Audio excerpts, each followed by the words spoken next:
देवी सर्वभूतेषु शीतलारूपेण संस्थिता नमः तस्यै नमः तस्यै नमः तस्यै नमो नमः। या देवी सर्वभूतेषु शीतलारूपेण संस्थिता नमः तस्यै नमः तस्यै नमः तस्यै नमो नमः।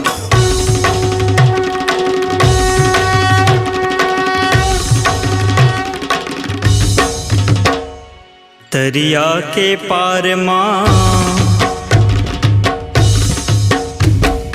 तरिया के पार माँ विराज हवै शीतला दाई। तरिया के पार माँ विराज हवै शीतला दाई। चलो दर्शन करबो ना, चलो दर्शन करबो ना, चलो दर्शन करबो ना, चलो दर्शन करबो ना। कोई रे हो तरिया के पार माँ।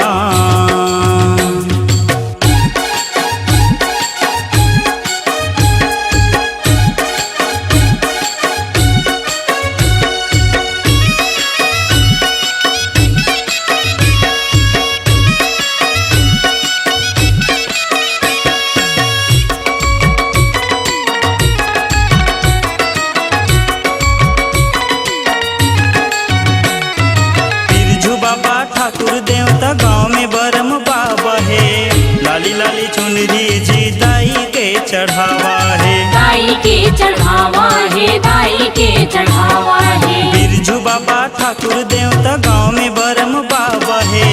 लाली लाली चुनरी जी दाई के चढ़ावा है, दाई के चढ़ावा है, दाई के चढ़ावा है। नरियर फूल पान धरबो ना, नरियर फूल पान धरबो ना। चलो दर्शन करबो ना,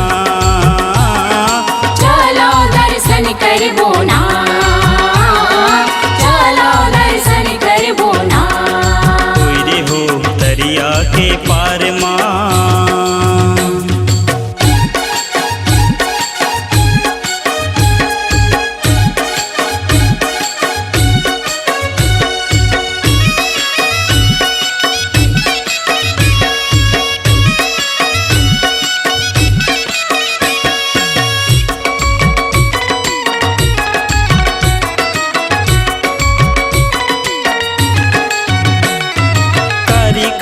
दाई दिखे खड़ग खपड़ हाथ माँ। सूरज कसे टिकली चमके दाई के माथ माँ, दाई के माथ माँ, दाई के माथ माँ। कारी कारी दाई दिखे खड़ग खपड़ हाथ माँ। सूरज कसे टिकली चमके दाई के माथ माँ, दाई के माथ माँ, दाई के माथ माँ। तन मन धन सब लाय अर्पण करबो ना, तन मन धन सब लाय अर्पण करबो ना।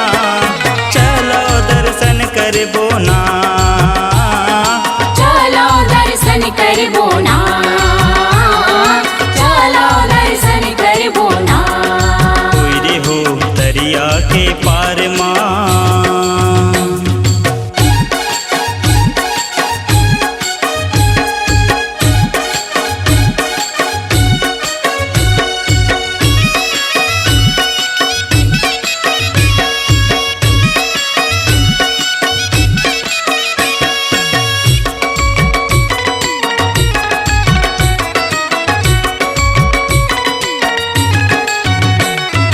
दर्शन बर आए हवै राजा यो भिखारी। विपता के तैहरैया जग के महतारी, जग के महतारी वो जग के महतारी। दर्शन बर आए हवै राजा यो भिखारी। विपता के तैहरैया जग के महतारी, जग के महतारी वो जग के महतारी। मृदंग दफली बाजे ना,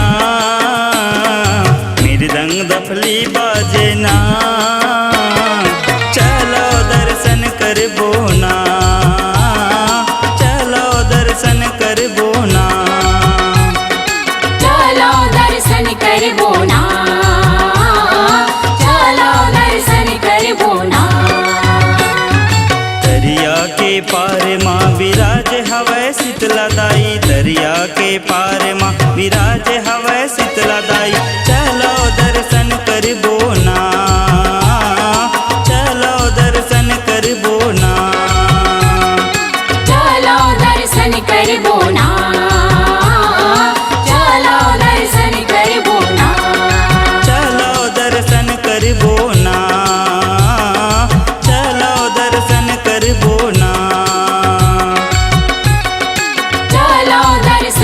करबो ना,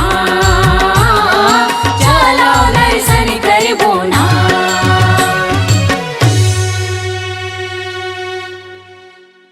अपनी आवाज को दीजिए एक नया मुकाम। डिजिटल रिकॉर्डिंग की दुनिया का जाना पहचाना नाम स्वरांजलि, जहां गूंजती हैं ध्वनियां अपनी माटी की सौंधी सुगंध के साथ। छत्तीसगढ़ी संगीत के विविध रंग जो पहुंचाते हैं पूरे प्रदेश में डिजिटल रिकॉर्डिंग के संग। स्वरांजलि स्टूडियो, नेमी चंद गली नंबर 2, गंजपारा, रायपुर।